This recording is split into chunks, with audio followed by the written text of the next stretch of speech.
Alright, we now move on to IELTS speaking part 2, and your topic is describe a tradition in your country. Any tradition. What it is, present.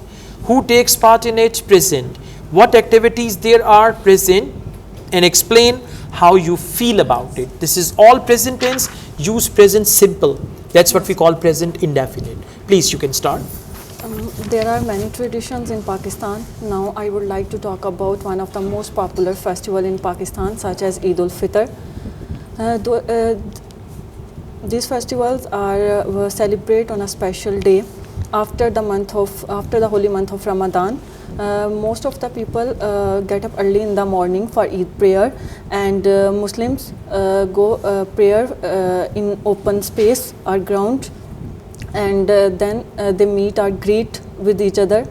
After that, most of the people are like to eat sweet dish in a breakfast, and make a huge variety of food for lunch and dinner.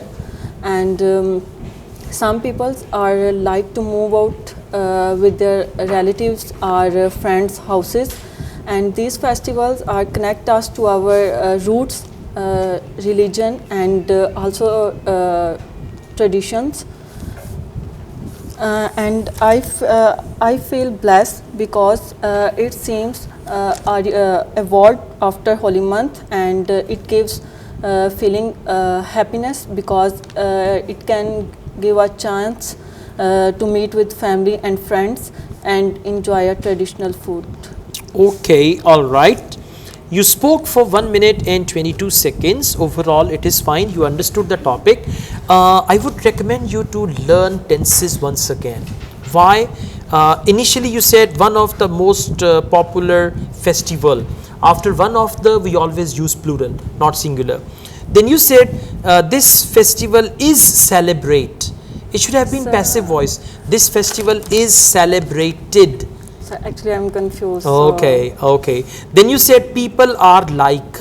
People are. We never use is MR with first form of the verb. People like. Okay, okay. People are like. Then you said people are like 2 times.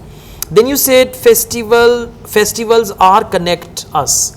Festivals are connect. Festivals connect us. Yeah. So this mistake was quite repetitive in your answer.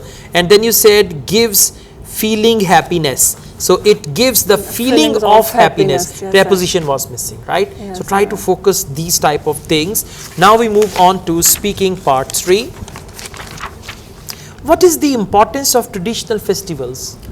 I think traditional festivals are very important in our Muslim lives because these are full of happiness, joy, and merriment, and they help to connect.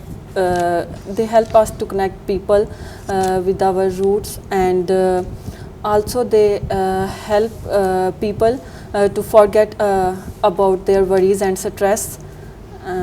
Okay, so what is the difference between festivals now and festivals in the past? There are big difference between the festivals now and in the past, because the past peoples celebrate their festivals. Celebrated or used to celebrate. Used to celebrate their festivals for a purpose, but now the people have forgotten about their about the meaning behind these festivals, and they only celebrate these festivals for their enjoyment and merriment or happiness. Now you're getting better, huh? So my confusion. All right. Just overcome your confusion. Do you think Western festivals like Christmas or Halloween are replacing traditional festivals in your country? Well, people are indeed adopting Western festivals, and as well they celebrate with their families and friends, but it doesn't mean they did not celebrate their traditional festivals. They do not celebrate their traditional festivals. Okay, so I think these Western festivals will never replace our traditional festivals. At the end, there should be something like that.